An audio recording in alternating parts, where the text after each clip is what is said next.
que le llegaba de mucho antes. Y por tanto, pues el hombre pues, se dedicó, digamos, la traducción. Esta compilación le puso su nombre. Y os diré que el nombre de Zhu Yi es el nombre con el que se conoce más en China al I Ching. Más que con la palabra I Ching. Para empezar a introducirnos en el I Ching, quisiera empezar por unas palabras que había dicho Confucio sobre I Ching. Confucio había estudiado, aparte de toda su obra de legislación, toda su obra filosófica, había estudiado durante muchísimos años el I Ching, tanto que siguió incorporando, él durante su trayectoria, incorporó dictámenes y comentarios a las imágenes del I Ching que se han llegado hasta nuestros días. Él decía, si me fuera posible prolongar mi vida algunos años, pediría 50 más para poder seguir estudiando el I Ching y librarme así de mis muchos errores. Esto significa que el hombre, ya veis que siendo pues un sabio de referencia en la cultura china, veía que esto del I Ching no es una cosa sencilla y que es un trabajo para toda la vida o para más. Que no se agota solo en, ya lo digo ya de entrada, en comprarse el libro, coger las 3 moneditas, estudiarse cómo se tiran y obtener, digamos, una respuesta a las preguntas del I Ching. Y ahora vamos a la primera cuestión. ¿Qué es el I Ching? Bueno, pues el I Ching es a la vez un libro de sabiduría y un libro oracular. Diríamos que en cuanto al libro de sabiduría, el I Ching lo que nos enseña es a conocer la posición que tiene el ser humano en el universo, teniendo en cuenta el conocimiento de los flujos cambiantes del destino. Y entonces todo esto genera una filosofía que en el I Ching, como veremos más adelante, tiene una raíz puramente taoísta, como veremos, y es una guía, un libro filosófico para el conocimiento y para la guía de la vida y de alcanzar no solo una adecuación a los cambios del universo, sino a alcanzar una armonía, digamos, con el Tao. Esto es la versión del I Ching como libro sabiduría. Y también es un libro oracular, es decir, todos conocemos que es la versión que ha llegado más a Occidente, que el I Ching nos sirve para conocer el destino. Pero ¿cómo este conocimiento del destino cómo nos llega? Pues nos llega por las dos vías, porque en realidad el I Ching, pese a la vulgarización, yo hablaría de vulgarización, que se ha hecho sobre el I Ching en Occidente, reduciéndolo a puramente un libro oracular, es en realidad un libro de sabiduría que tiene una doble vertiente. Pero claro, esta doble vertiente, ¿qué quiere decir? ¿Que son dos libros? No, es un único libro. Yo he querido representar en esta diapositiva el sentido propio de lo que representa el I Ching. Imaginaros, el I Ching es el árbol. Entonces, este árbol tiene diversas ramas. Mejor. Tiene diversas ramas. Entonces, una de las ramas es el I Ching como libro de sabiduría y la otra es el I Ching como libro de adivinación, un libro oracular. Pero estamos tratando siempre de una única y misma rama. Por tanto, dos libros en uno con un doble significado, pero un solo libro de sabiduría. Vamos a dar un paso más adelante.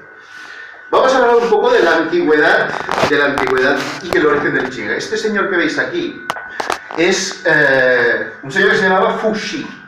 Este señor es quien dotó a los hombres del conocimiento, entre otras cosas, era un dios que venía del cielo, según la tradición. Descubrió, ¿veis aquí una tortuga? Pues descubrió y legó, los 8 hexagramas que forman la base de lo que denominamos en I Ching el Pakua. Las 8 situaciones que pueden presentarse en el universo manifestado. Entonces, Fu Xi, que tiene una historia larga y legendaria, se sitúa históricamente entre la leyenda y la historia, entre los 4.000 y los 3.500 años antes de nuestra era. Y, como decía, fijaos en la fotografía, aquí abajo, nos lega el Pakua. El Pakua es esto de aquí. Y la tortuga, él descubrió los signos del Pacuá, según dice la tradición, en el caparazón de una tortuga, que es representado aquí en el hexagrama, en la fondo de la derecha. Digamos que Fuxi fue el primer emperador legendario, y os digo, hay muchas leyendas sobre él, pero lo que está claro es que él nos lega el Pacuá, que es el yin y el yang, imbricados con las 8 posiciones distintas, que nos servirá de base después para elaborar, digamos, el proceso de obtención de los hexagramas y el proceso de adivinación. A partir de aquí, él nos da este orden que era lo que se llama en el Qing el orden del cielo anterior. Es decir, cuando Fuxi lega al ser humano estos 8 trigramas de combinación de los distintos elementos yin-yang, los da en el orden que llamamos del cielo anterior. ¿Qué quiere decir el cielo anterior? Es el orden exacto que existía antes de que existiera el universo manifestado. Y eso es, haremos una reflexión, porque después del cielo anterior vendrá el cielo posterior, pero lo veremos posteriormente. Vamos ahora a seguir un poquito el trayecto de lo que yo he denominado la larga marcha del I Ching hasta nosotros. Mirad, hemos hablado ya de Fuxi, que nos situamos en los 4.000, 3.500 antes de nuestra era. Después, como grandes personalidades que contribuyen al conocimiento y a la expansión y a la codificación del I Ching, nos encontramos con estos 3 personajes. Entre 1152 y 1056 a.C. hay un personaje muy importante que es el que inaugura la dinastía Zhou, que es el rey Wen. El rey Wen, su aportación al I Ching es fundamental, porque él define los 64 hexagramas que forman la base de adivinación del sistema del I Ching. 64 hexagramas que son 64 situaciones posibles representativas de 64 arquetipos distintos de posibilidades que existen o pueden existir y que tienen múltiples mutaciones entre ellos. Pero debemos al rey Wen la codificación de los 64 hexagramas. El rey Wen también aporta los dictámenes que son como un conjunto de comentarios a cada uno de los hexagramas. Comentarios que han llegado hasta nuestros días a través de, y hago un salto en la historia, a través de Confucio, que hizo unos comentarios a las imágenes, a las decisiones y a los dictámenes que había establecido el rey Wen. Posteriormente, volvemos aquí y nos situamos en el año 1000 al 900 antes de nuestra era. Y encontramos a un personaje que se llama Yi Dan, que es el duque de Zhou, que era hijo del rey Wen. Lo que hace el duque de Zhou es algo muy importante, porque los hexagramas tienen 6 líneas, pero en principio las 6 líneas eran comentarios, eran descripciones muy simbólicas de lo que representaba cada una de las situaciones que recogía cada una de las líneas, pero a nivel muy simbólico. ¿Qué hace el duque de Zhou? Él coge los 64 hexagramas y las 6 líneas de cada uno de los hexagramas y hace comentarios a las líneas móviles, comentarios que os digo que también han llegado hasta nuestros días. Finalmente nos encontramos en este bloque importante, digamos, de evolución histórica y de asentamiento de lo que es la estructura del I Ching, con la aportación de Confucio, que situamos aproximadamente pues, entre el 1000 y el 900 a.C. aproximadamente, porque en este sentido también la cronología histórica es bastante difusa. Y nos estamos moviendo también en un terreno que, los estudios históricos no tienen un acuerdo claro sobre la datación exacta de las aportaciones de cada uno y su encaje histórico. ¿Qué hace Confucio? Lo que os decía, hace comentarios a las imágenes que reflejan el I Ching, comentarios a la decisión, de alguna manera da una información adicional a la que había establecido el rey Wen y codifica lo que llamamos las 10 alas. Las 10 alas son como anexos del I Ching que tienen, en el libro canónico de Li Ching, que es la traducción que hizo en su día Richard Wilhelm, en 1923, pues divide el texto en el texto propiamente y después en una parte adicional del texto que se denomina las 10 alas. Estas 10 alas tienen comentarios distintos sobre cómo se obtienen los trigramas, la relación de los trigramas con el cielo anterior y el cielo posterior, etcétera, etcétera, etcétera. Esto ya, digamos, es un tema, a ver, no es para comentarlo, digamos, en una charla para introducción del Li Ching, porque es un tema un poquito más complejo y más trabajoso.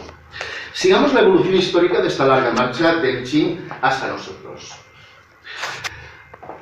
Nos situamos en el 260 o 206 antes de nuestra era. Aquí nos encontramos con este señor de aquí.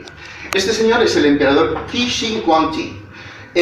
Lo reconoceremos entre todos porque, entre otras cosas, es unificador de la China, es el autor de la construcción de la Gran Muralla y, a ver, veis aquí los guerreros de terracota, pues se encontraron en la tumba del emperador Huangdi. Os lo digo porque es una imagen muy clara y muy conocida entre nosotros porque se hizo una exposición hace unos años aquí sobre los guerreros de terracota del mausoleo del emperador Shi Huangdi. Como elemento clave, este emperador, tenía la tendencia que tenían muchos déspotas en la antigüedad, que es decir, bueno, la historia va a empezar a partir de mi reinado.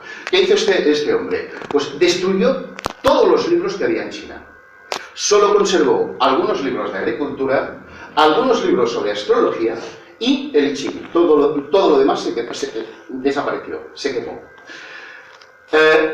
¿Por qué conservó el Li Ching? Porque el emperador Shi Huangdi, durante su reinado, consultaba, él y sus funcionarios en la corte consultaban regularmente el Li Ching para la toma de decisiones de todo tipo, de decisiones básicamente de gobierno. Y quiso conservarlo. Aquí se produce, como veis, un corte en la evolución, digamos, de Li Ching como libro que ha llegado hasta nuestros días. Desde los siglos XIII al XVIII después de Cristo, el Li Ching pasa un periodo de parón, de esclerosis y de estabilización en los textos que se habían elaborado antes, pero no hay muchas aportaciones nuevas. Durante la dinastía Han, se mantiene el Li Ching como libro de referencia para los altos funcionarios, era de obligado conocimiento.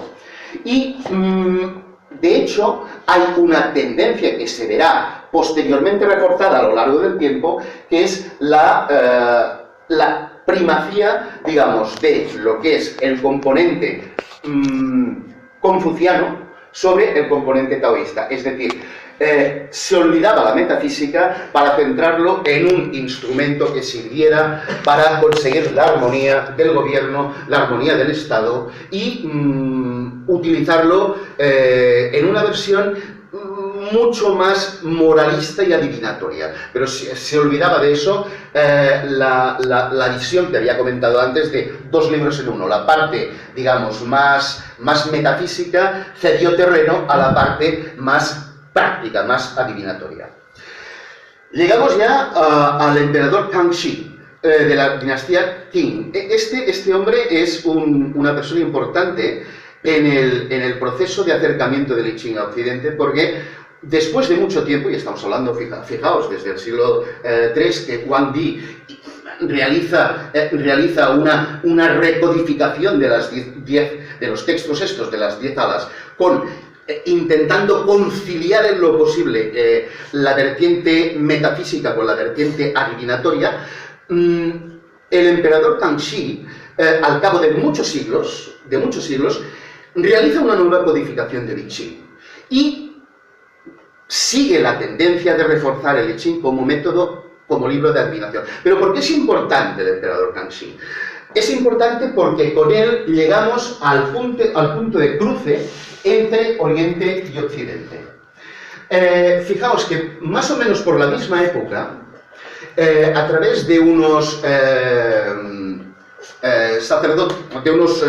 jesuitas, de unos misioneros jesuitas, dirigidos por Jean-Baptiste Regis.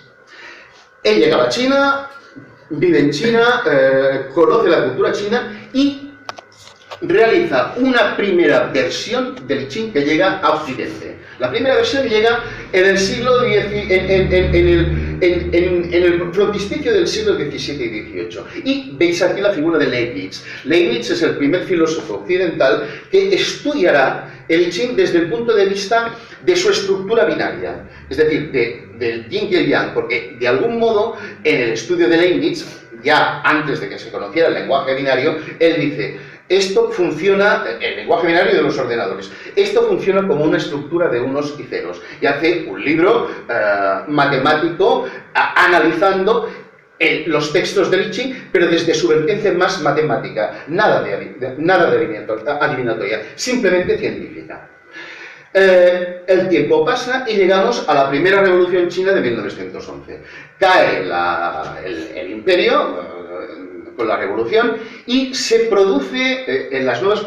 China entra en un periodo de caos. La revolución de 1911, después la revolución de 1920, etcétera, etcétera, etcétera. Y China olvida, con la caída del imperio y de las antiguas prácticas, olvida y margina al I Ching. El I Ching, digamos que en China desaparece, digamos, tanto del Estado y de las instituciones como del conocimiento popular. Pero nos encontramos aquí con la figura de Richard Wilhelm, que es otro misionero, un misionero en este caso luterano, que es un personaje importantísimo en la llegada del I Ching a Occidente. Porque en 1923 realiza la primera traducción completa del I Ching, que es la que se utiliza en Occidente desde entonces como base para todas las versiones que han venido posteriormente. Es decir, que el I Ching haya llegado a Occidente, digamos, y que se esté utilizando en Occidente, es gracias a Richard Wilhelm. Él realiza una versión canónica del I Ching, ya os digo, todas las versiones que han venido posteriormente se las debemos a Richard Wilhelm. He puesto aquí, si veis, a Carl Gustav Jung. Wilhelm y Jung eran buenos amigos. Y entonces Carl Gustav Jung le hace una introducción a la presentación de la obra de la traducción de Richard Wilhelm, del I Ching, y a partir de la lectura y del estudio de el I Ching por parte de Jung, Jung queda absolutamente maravillado de lo que se ha encontrado ahí. Y a partir de esta circunstancia, nace, gracias al estudio de Jung sobre el I Ching, nace la teoría de Jung sobre los arquetipos y la sincronicidad. O sea, que es un elemento fundamental. Vamos a seguir, vamos a dar un paso más adelante. Que el libro lo tengo. El I Ching, como he dicho antes, es el tronco común de la filosofía china. Es el mismo árbol que dará lugar al taoísmo y al confucianismo. Es un tronco común y complementario, y quiero explicar esta parte de aquí. Tiene una base filosófica y metafísica de orden taoísta y un desarrollo ético y moral confuciano. Vale, nos situamos aquí. Voy a explicar esto porque creo que es importante. En Occidente, hacia, digamos, el siglo VI a.C. y posteriormente, con el desarrollo del pensamiento filosófico, se produjo, digamos, una ruptura del conocimiento entre lo que era la ciencia y lo que estaba fuera de la ciencia, digamos, la ciencia y la metafísica. Y esto nos llevó a un predominio de la ciencia sobre la metafísica y al olvido de la metafísica como algo que, bueno, que es incomprobable, que es sujeto de especulaciones, etcétera, etcétera, pero nos quedamos con el conocimiento científico como única base. En China no ocurre esto. Las dos raíces de las dos fuentes principales del pensamiento chino, y dejo aparte el budismo porque, digamos, es una aportación extranjera, para decirlo así, que viene a China, pero las dos raíces básicas del pensamiento chino, que es el taoísmo y el confucianismo, son dos ramas del mismo y forman parte de este tronco común y complementario. La filosofía y la metafísica del I Ching que podemos encontrar leyendo el I Ching y estudiándolo, es puramente taoísta. Y ahora vamos a profundizar sobre ello. Pero en las sentencias, en los dictámenes y en los comentarios a las imágenes, como que fueron un legado de Confucio, encontramos también una raíz confucionista. Pero hay la oposición que hubo aquí entre ciencia y conocimiento, digamos, y lo digo entre comillas, no científico. No, de ninguna manera. En China no se produjo nunca la ruptura que se produjo en Occidente. Por esto, digamos, el pensamiento oriental siempre combinó las dos cosas y las trabó como un todo. En este sentido, el desarrollo del pensamiento oriental hace ligada del principio básico del yin y el yang, es decir, el yin contiene al yang y los dos se complementan y se necesitan el uno al otro. Este ha sido el fundamento de la evolución del pensamiento y la práctica de conocimiento del I Ching. Y en esto, digamos que si tú te encuentras, y esto lo decía el propio Confucio, sí, la base es taoísta, porque esto es innegable, pero las dos utilidades que le podemos encontrar al I Ching son una vía para el ascetismo, una vía para alcanzar un conocimiento metafísico, pero también una vía práctica que puede venir tanto por la adivinación como por conocer las reglas de funcionamiento social y del Estado, para decirlo de algún modo de las instituciones, para alcanzar esta armonía. Y cuando Confucio hablaba de armonía, no estaba hablando de otra cosa que del Tao, el Tao de Lao Tse. O sea, nos encontramos un tronco con dos fuentes, pero que se complementan. Por tanto, no hubo la escisión que hubo aquí y, por tanto, digamos, el debate que hemos tenido en Occidente sobre, y esto ocurre, a ver, todos lo sabéis, ocurre mucho cuando desde ámbitos científicos se intenta contraponer el conocimiento puramente experimental con otros conocimientos que quizá, bueno, que muchos compartimos y que quizá funcionan de otra manera más allá del laboratorio. Pero esto se debe a esta separación que hubo entre las dos corrientes. En China esto no ha pasado, o no pasó. Vamos a avanzar un poco más. Fundamentos, vamos a hablar de los fundamentos taoístas del I Ching. Bueno, el primero es el Tao. Bueno, yo de verdad sobre el Tao es que no sabría qué decir, porque claro, yo no soy quien para corregir a Lao Tse. Lao Tse nos habla del Tao en el Tao Te Ching, que es un libro complicado, muy críptico, y nos viene a decir que, dice, mirad, el Tao es inexpresable y aquellos que hablan del Tao no lo conocen y los que no hablan quizás están más cerca de él. Lo único que decía es que el Tao es algo, una realidad que es inalcanzable, inaprehensible, incomprensible, pero que es el origen de todas las cosas. Es, digamos, el no ser del cual viene todo lo demás.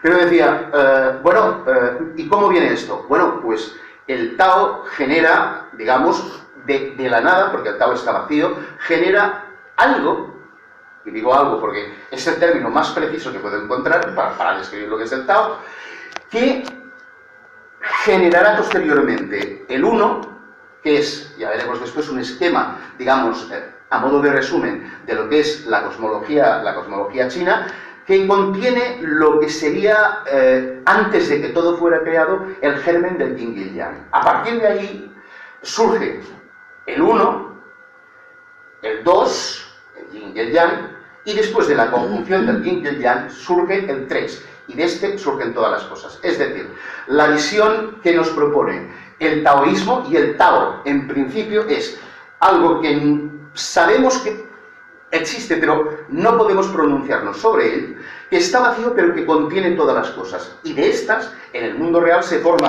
todo por esta relación, esta tríada. El 1, que se descompone en 2, el yin y el yang, y de ahí surgen todas las cosas. Esto como primer concepto. Es un concepto complicado, pero vamos a avanzar un poquito más en el camino. Vamos a hablar del Qi, que a ver, entre otras traducciones también se llama el Chi, la energía. A ver, la energía, digamos que sería, se traduce esto como energía, pero también, digamos, consultando las traducciones más certeras y más trabajadas sobre el significado de esta palabra Qi, significa, podríamos decir, el hálito vital, como digamos, la fuerza creadora del Tao.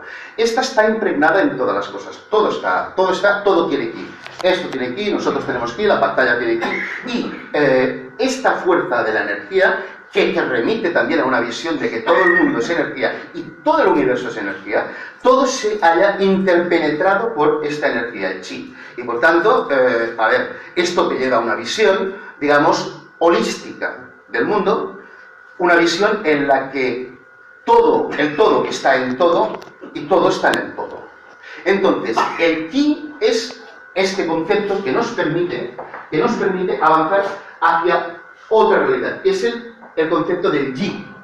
Recordad el I Ching, que os he dicho antes, que en chino es el Yi King, es el libro de los cambios. Aquí hablamos de cambios, por esto lo que yo representar, por esta escena de este río. ¿Por qué? Porque de algún modo la doctrina taoísta nos dice que el Tao, es decir, el mundo, a través de la energía creadora del Ki, se mueve constantemente, es mutable. Casualmente hay un hecho curioso que esta reflexión la hace Lao Tse en el Tao Te Ching. Él dice que se acerca un día a un río y tiene una revelación, es decir, sí, todo fluye. Y la vida es un flujo en el que todas las situaciones no son estáticas, sino que están en permanente cambio. Casualmente, en la misma época, paralelamente, estamos hablando del siglo VI, VII antes de nuestra era, la misma revelación la tuvo en Occidente otro sabio que se llamaba Heráclito, que casualmente, aquello que decíamos de las sincronicidades de Jung, casualmente dio la misma visión y dio las mismas conclusiones sobre su visión del mundo, contemplando el fluir de un río. ¿Casualidades? ¿Causalidades? Vaya, de las casualidades, ¿cómo que no?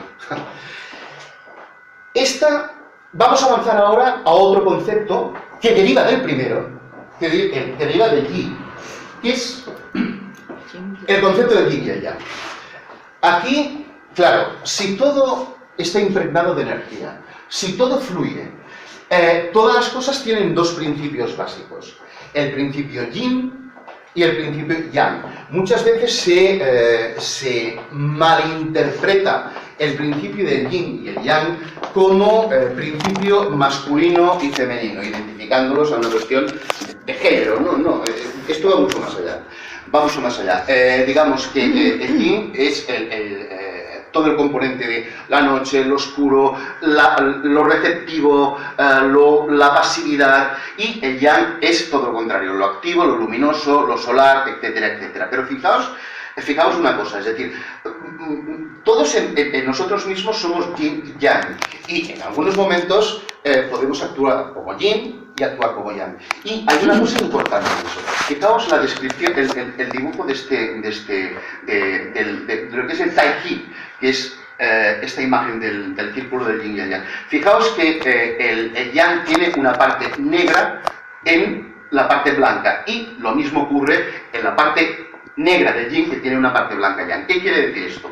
Ligados a estos dos conceptos, quiere decir que el concepto de Yin y Yang son relativos y cambian, y uno contiene en su germen al otro. Por tanto, este principio quiere decir que si yo ahora adopto, por las razones que sean, una actitud Yin, o mi vida en estos momentos tiene una situación de pasividad, en la propia pasividad hay el germen de la actividad. Por tanto, todo es mutable. Y esta situación, estas dos cosas de aquí, los dos componentes Yin y Yang y el Yi, son elementos claves para entender el funcionamiento del I Ching. En el I Ching, al leer las respuestas, siempre las tienes que tener muy claramente definidas, como que estás leyendo un momento concreto que sitúa al consultante con la fuerza imperante en aquel momento en el cosmos, que te llega a ti. En este momento, pues bueno, tienes las cosas, digamos, pues activadas, o tienes las cosas bloqueadas. Pero el I Ching te abre la respuesta de decir, oye, pero para activar la situación, si es positivo activar la situación, este es el camino a elegir. O sea, nunca da respuestas cerradas y siempre te da la posibilidad de indagar cuál es el medio de cambio que tú vas a encontrar para cambiar tu posición respecto a la pregunta que te preocupa. Y vamos por el último concepto taoísta, que es esencial también en la interpretación del I Ching, que es el concepto del Wu Wei. A ver, el Wu Wei, que yo le he indicado aquí con una foto de una imagen, pues bueno, que no se ve muy bien, pero es una imagen de un surfista. ¿Qué quiere decir este concepto? La traducción literal podría ser algo así como la acción sin intención, o el no obrar activo. ¿Qué quiere decir? Mira, hay un hexagrama en el I Ching, que es el hexagrama número 25, que es el hexagrama, digamos, que se llama, pues entre otras traducciones, lo inesperado, la acción sin intención, etcétera, etcétera. Ahora no recuerdo, pero tiene muchos significados. Pero el concepto propiamente quiere decir, a ver, si tú conoces que todo está impregnado por la energía del universo, que todo fluye, que todo cambia, y que en estos momentos puedes estar en una situación yin o yang, ante tu pregunta tienes que saber exactamente si es oportuno actuar o no. Y esto solo lo puedes saber a través de lo que te dice el I Ching, en el sentido de que te pone muy claro que, mira, por ejemplo, alguna vez tú pretendes actuar, decir, mira, yo estoy en una situación de bloqueo y voy a lanzarme a la aventura y, yo qué sé, me gasto todo el dinero que tengo en un viaje a una isla lejana y empezar de nuevo. Esto, vale, esto está muy bien y puede ser una buena idea, pero si tú consultas al I Ching, igual te dice, adelante. O igual te dice, en estos momentos, la acción no es correcta, porque vas a fluir en contra de la ola y no a favor. Y aquí de lo que se trata para lograr la armonía es, como el surfista, aprovechar la fuerza de la ola, que en este caso es el destino, para adecuarte al flujo dominante y saber en cada momento cuál es la situación más ventajosa para que tu vida sea lo más armoniosa posible. Por tanto, también, como veis, en Occidente tenemos la visión de que, bueno, el progreso es lineal y que tenemos que ir siempre hacia adelante, hacer. Bueno, los chinos tienen otra visión. Es decir, bueno, sí, la opción de hacer está bien, pero si conocéis el flujo dominante, es que, a ver, si vas en contra de la corriente, la ola se te lleva. Aprovecha el flujo de la corriente del destino y fluye con ella. Y después, ya veremos. Pero ahora en estos momentos no conviene actuar. Bueno, os he descrito estos cuatro fundamentos, estos cuatro elementos del funcionamiento, digamos, de la síntesis taoísta del I Ching. Me he faltado porque como que no podemos hablar del porque no sabemos lo que es. Pero estos elementos son claves porque aparecen a lo largo de todo el I Ching y son elementos clave, pero esenciales para tener en cuenta a la hora de interpretar una pregunta del I Ching. Seguimos. Lo que os hablaba antes, muy brevemente. Mirad, aquí hay... a ver, ¿cómo surgen todas las cosas? ¿Veis aquí una cosa que se llama Wuji? El Wuji es un círculo vacío. Es un círculo... A ver, el Tao no sale, como veréis. Hola. El Tao no sale, porque no sale en ningún sitio. Pero el Wuji incluye todos los componentes yin-yang que existían antes de que el mundo fuera creado. Pero aquí se establece, en esta línea, se establece el punto que separa lo no creado con la creación. A partir de ahí empiezan a crearse cosas. Del Tai Chi surge lo que llaman Liang-Shi, que son las dos grandes líneas, el Yang y el Yin. Y a partir de ahí, duplicándolas, vemos las diferentes posibilidades. Todo esto son posibilidades que en el I Ching tienen características, valores y lecciones distintas. Vienen las cuatro líneas que surgen de duplicar los principios Yin y Yang, y después volvemos al Pakua, que es lo que recordábamos que nos había legado Fuxi, el emperador que había venido del cielo y que había legado los hombres del I Ching, que es triplicar con una línea yin o una línea yang y obtener los 8 trigramas. Y estos 8 trigramas son elementos esenciales para construir posteriormente el hexagrama. Todo esto, y esto lo veríamos con más calma, pero sería ya hablar de los trigramas y de sus cualidades, sería, vaya, una charla solo para hablar de eso. Sería muy largo de hablar. Todos tienen sus cualidades y a través de eso, duplicándola, ya os explicaré el por qué, duplicando obtenemos los hexagramas del I Ching. ¿Por qué los duplicamos? Porque en principio estos 8 trigramas obedecían al orden del cielo, es decir, los elementos básicos, pero al pasar al orden de la Tierra, que es donde vivimos, tenemos que duplicar con la tirada, yendo tirando las monedas o los métodos de adivinación del I Ching, tenemos que duplicar los dos elementos porque se corresponden. Hay 3 trigramas que se corresponden al cielo, al mundo del cielo, y otros 3 que se corresponden al mundo de la Tierra. De ahí surgen el hexagrama, que es el elemento básico de interpretación del I Ching.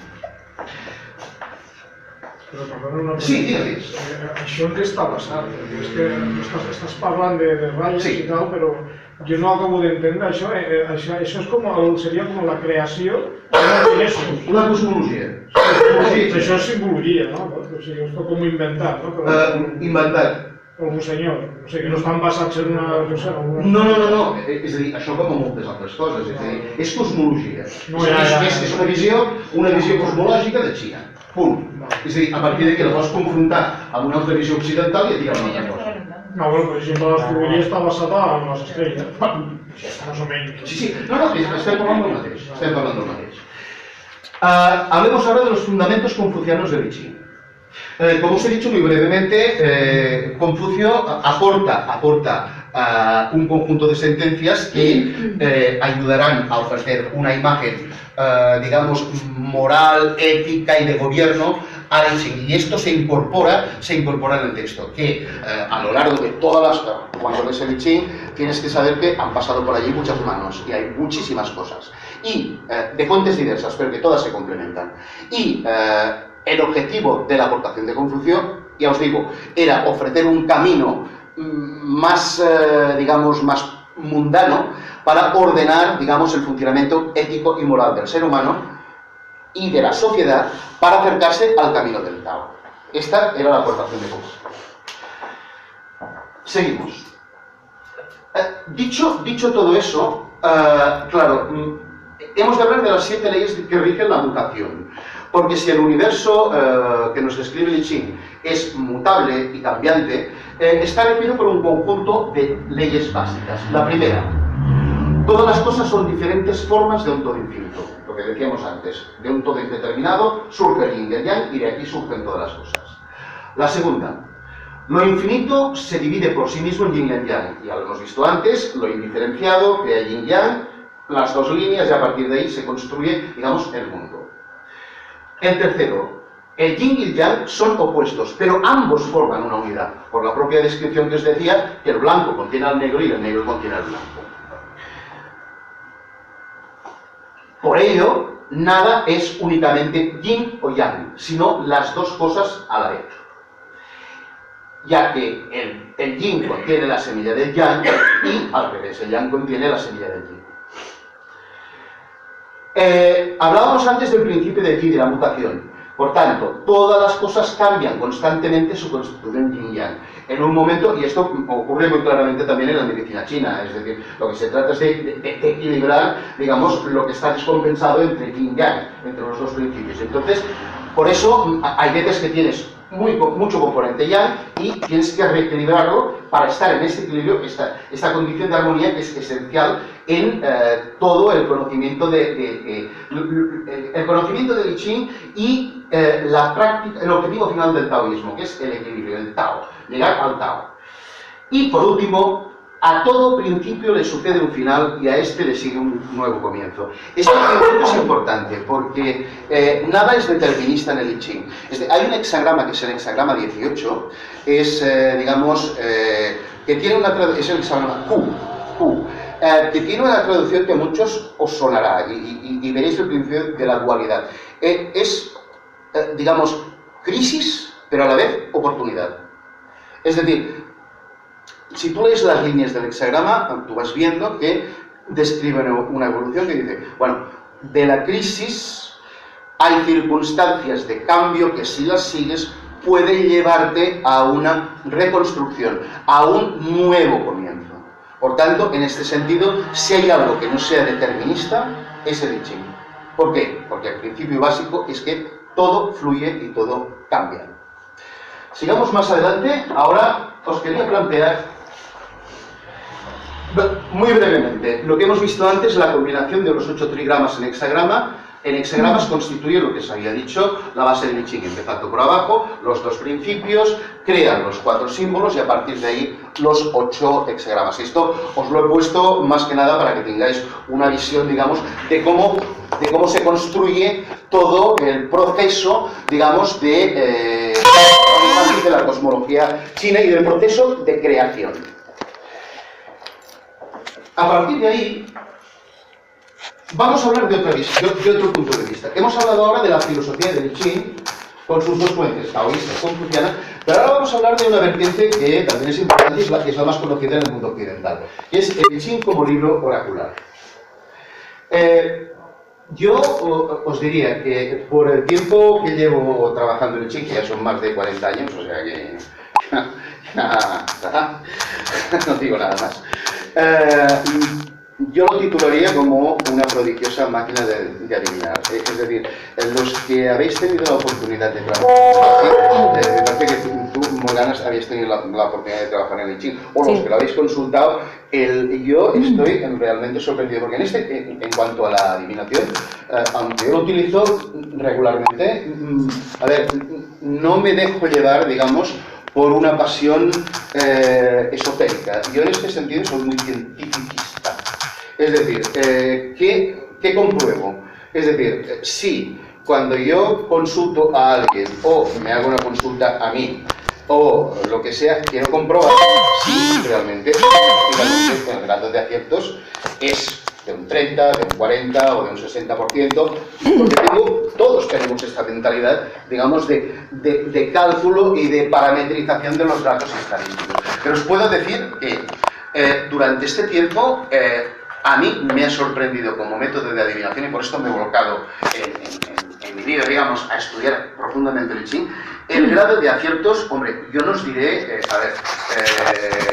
diré aquí esto es del 100%, bueno, no lo voy a decir, pero, lo que os puedo decir es que nunca había encontrado nada en relación a la capacidad de adivinar que tiene el I Ching en relación a ningún otro método de adivinación. A ver, que los he practicado, pero no los he estudiado. Quizá alguien que trabaje el tarot y lo trabaje bien me dirá lo mismo. Pero yo os digo, el grado de acierto del I Ching es realmente prodigioso. Yo he trabajado los dos, ¿sí? Tarot y I Ching, ¿sí? Y el grado de acierto es exactamente el mismo. Pues, muy alto. Pues estamos en eso. Yo me iría entre un 80 y un 90%. Exactamente. Y ahora vamos a ver el porqué. Vamos a ver el porqué porque en el siguiente... los 2 métodos, muy rápido. Hay 2 métodos de consulta al I Ching, que son el famoso de las varillas de Viren-Rama, que es un método, digamos, el método tradicional chino, que se cogen 49 varillas y es un proceso muy largo de obtener, que la gente... que yo lo he utilizado muy poco, muy poco, porque con todos los respetos, es un coñazo. Es peor que jugar al picado. Pues sí. Y además es muy fácil descontarse todo eso. Bueno, pero os diré una cosa, los propios chinos, que una de las cualidades que los definen, según dicen, bueno, los tópicos, ¿no?, es la paciencia, y ellos mismos dicen, bueno, hagamos otro método que es el de las monedas. O sea, que algo hay de eso. Entonces, hay muchos otros métodos, para tirar el Ching. Hay métodos extrañísimos. Por ejemplo, tiraban arroz, o hay otro método que utilizan, digamos, una línea, pero que tiene una correspondencia con la astrología tradicional china, etc. Hay muchas modalidades, pero básicamente... Y hay otra que son 3 trocitos de madera. Exactamente. Y esa también la tengo. Sí, exactamente. Sí. Este es más sencillo. Este es bastante más sencillo. Sí, porque además cada una va con un color. Efectivamente. Pero vaya, el que mayoritariamente es utilizado aquí y allí es el de las monedas. Muy brevemente, porque tampoco se trata de que en este sentido toméis nota, es decir, para que lo veáis. Se asigna a la cara un 3, a la cruz un 2 y hay diferentes combinaciones. Esto te da, si son 3 caras, sumas, etcétera, etcétera, te dará unos resultados. Pero fijaos aquí, hay dos líneas básicas que son la Yang vieja y la Yang joven. Estas dos líneas son, digamos, móviles. ¿Qué quiere decir? Que te da un valor, pero ¿qué te está diciendo esto? Que cuando tú construyes el hexagrama y te sale una línea de esas, quiere decir que tienes ya de entrada un hexagrama complementario. Es decir, que hay una situación que detecta cambio, mutación. Que tu pregunta, enmarcada, digamos, en el momento en que preguntas, ya detecta que estás en una situación de transición. De transición hacia una cosa que puede ser buena, puede ser mala, pero que estás en la corriente del cambio, del yi, del concepto este del río, que esto fluye, de un modo bueno o de un modo malo. Este es el método más utilizado y os digo, el método es de fácil aprendizaje y a ver si te acuerdas de las combinaciones y si no con una chuleta esto lo tienes. Pero el método ahora vamos a entrar en más interioridades. Vamos a entrar en el proceso de obtención del hexagrama. Y vamos a entrar, primero, se obtiene el monograma, es decir, una sola línea, vas después obteniendo la segunda, el tercero, el trigrama, y a partir de ahí has formado el trigrama inferior y tienes que volver a tirar otra vez 3 veces más para obtener el hexagrama. Fijaos aquí el monograma, el digrama que te dará las dos líneas, el trigrama que te dará la situación del Pakua, de los ocho arquetipos, y el hexagrama que, al fin y al cabo, lo que te dice el hexagrama es duplica con 3 tiradas más los 3 trigramas que representan al mundo del cielo, porque estás en el mundo de la tierra, y el mundo de la tierra te representa los 2 trigramas engarzados y se tiran de abajo arriba. ¿Por qué? Porque se construyen de abajo arriba. ¿Por qué? Porque empiezas desde el mundo de la tierra y vas hacia el cielo. Este es el proceso básico de obtención del hexagrama. Ahora bien, claro, aquí tenéis los 64 hexagramas del I Ching representados, que, a ver, todos, ya os digo, representan arquetipos, representan situaciones. Cada una de estas líneas que veis aquí, las 6 líneas pueden ser móviles o pueden no serlo. Por tanto, las combinaciones, si hiciéramos un estudio probabilístico de que te salga un hexagrama determinado con la línea, digamos, la línea tercera móvil, las probabilidades serían alucinantes, porque, a ver, se han hecho cálculos que no tengo aquí, pero las probabilidades de que te salga una tirada determinada son 1 entre millones. O sea que algo hay más allá de la estadística. Pero esto ya lo veremos. Seguimos. Dicho esto, bueno, vale, tenemos el hexagrama. Podemos ya interpretar la respuesta y obtener una respuesta a nuestra pregunta. Es decir, hemos obtenido el hexagrama, nos ha dado, digamos, un solo hexagrama, vale, muy bien. Me cojo el libro e interpreto. No, siento desanimaros, pero el trabajo simplemente ha empezado. Y he querido representar esto con la imagen del alquimista. El alquimista, ya lo veis, está aquí el hombre pues intentando transmutar el plomo en oro. ¿Por qué? Porque cuando tú tienes el resultado de la respuesta, el trabajo que tienes que desarrollar y que tienes que traer ya como bagaje es muy importante. Y aparte hay una cosa imprescindible, que es lo que yo llamo el arte de adivinar. El arte de adivinar yo no lo considero un don, lo considero resultado de la práctica, del esfuerzo. Todo se consigue trabajando. Ahora, ya os digo, es decir, esto como un tarot, es decir, el tarot da para toda una vida. Y para dos. Y para dos. Pues en el I Ching ocurre exactamente lo mismo. Y os voy a poner un ejemplo de la complicación que tiene la interpretación de una tirada del I Ching. Mira, aquí por ejemplo, y seré muy rápido, aquí nos ha salido el hexagrama La Gran Riqueza, el número 14. Bueno, tú obtienes este hexagrama y vale, primero tienes que mirar los hexagramas constitutivos. Fijaos, este el superior y este el inferior. Y cada uno tiene un significado y unas características propias. Después, tienes que analizar también los trigramas nucleares, que se cogen rechazando el superior y el inferior y se elaboran un hexagrama nuevo cogiendo 1, 2, 3 y 1, 2, 3. Y obtenemos otro trigrama. Y como Y como hexagrama resultado del juego de los trigramas nucleares, al de la gran riqueza le correspondería el desbordamiento. ¿Qué quiere decir los trigramas nucleares? Quiere decir lo que está implícito y que no vemos en la situación, pero existe. Tú has obtenido este hexagrama, pero implícitamente hay algo que pesa sobre la respuesta, que tiene influencia sobre la respuesta. Y esto es lo implícito, el hexagrama nuclear. Pero esto no acaba aquí.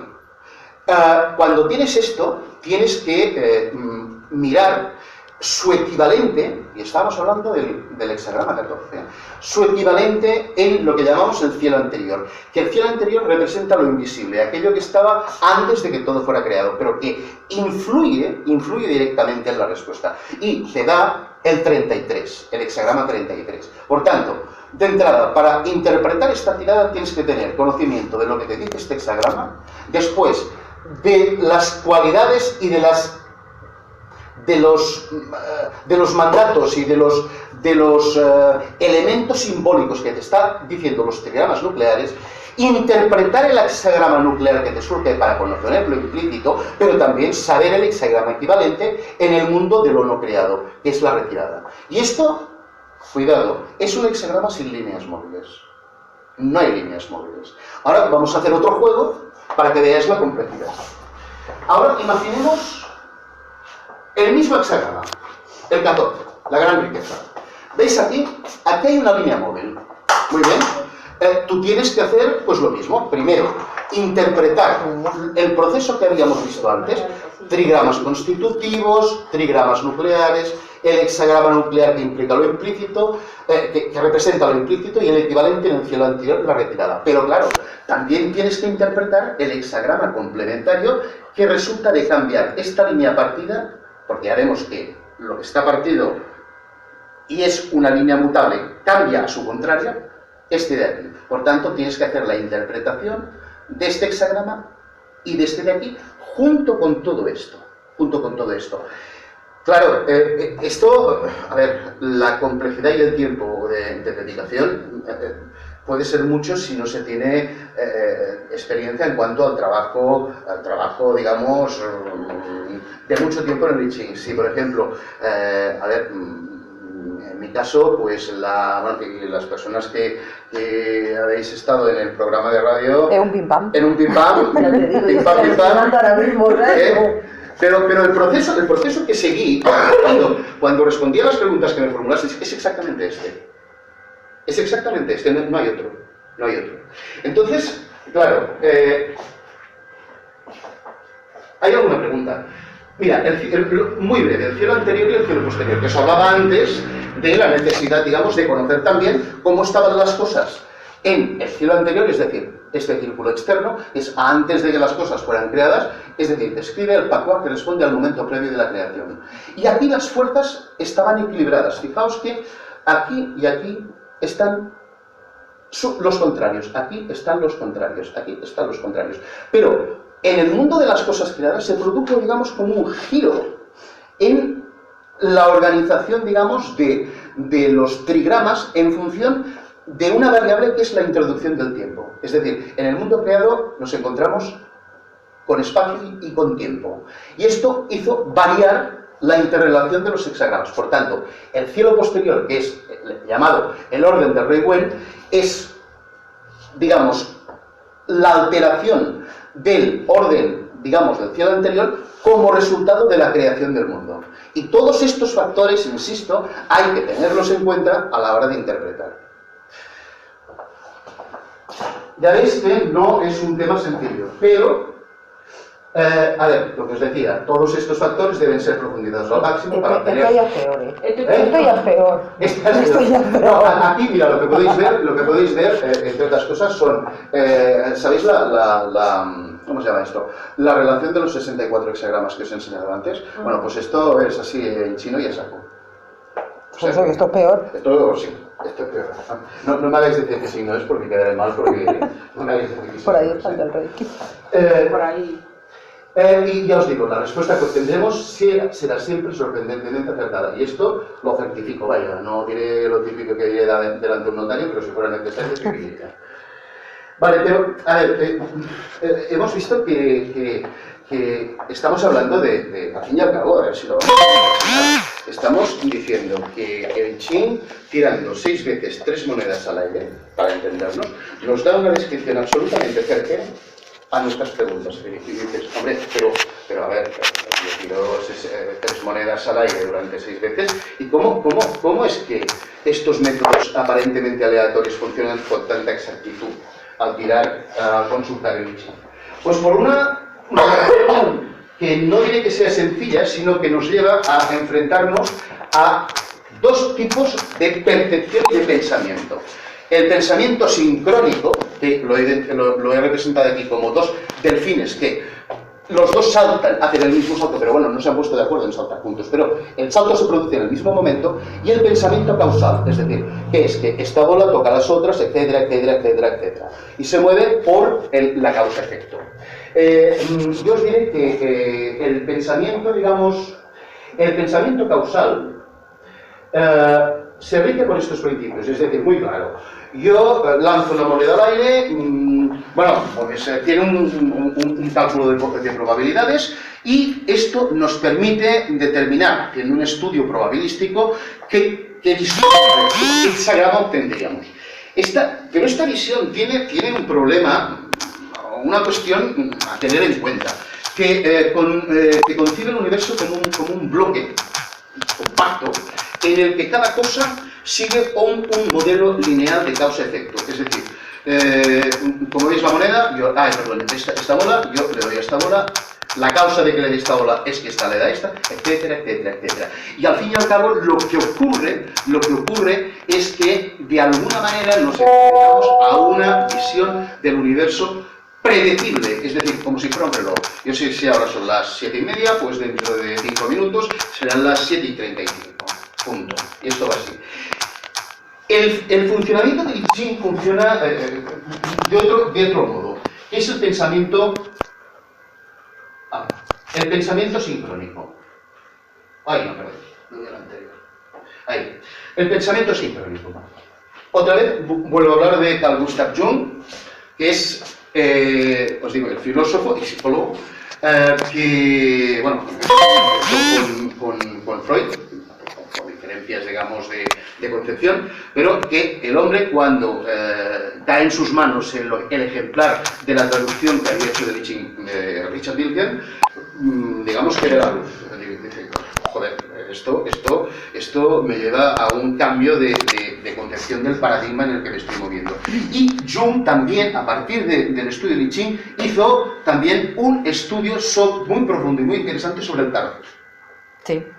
Sí. Interesantísimo. Entonces, con arquetipos también. Exactamente. Este pensamiento sincrónico dice que todos los acontecimientos, situaciones y cambios suceden de forma simultánea. Y que de alguna manera cada uno de nosotros está conectado indisolublemente con el universo en todos los aspectos, como un todo. Es decir, no hay partes separadas, es un todo, es una visión global, total. No hay nada que no esté unido a lo que está al lado o a lo que nos rodea. Pero normalmente no somos conscientes de esta relación, y entonces lo que os decía antes, muchas veces, si no somos conscientes de la relación, sabemos que de algún modo pues pensamos, hombre, ante esta situación yo querría actuar así, y actúo, pues bueno, vale, porque lo pienso así. Pero el Qing lo que te permite es anticiparte y conocer, digamos, que esta relación existe y que puedas prever los efectos o los caminos diversos que tendrá tu acción si la realizas, o los efectos que tendrá tu voluntad de actuar en un sentido determinado cuando tú actúes de otro modo. Te da las diferentes opciones. Y tú, claro,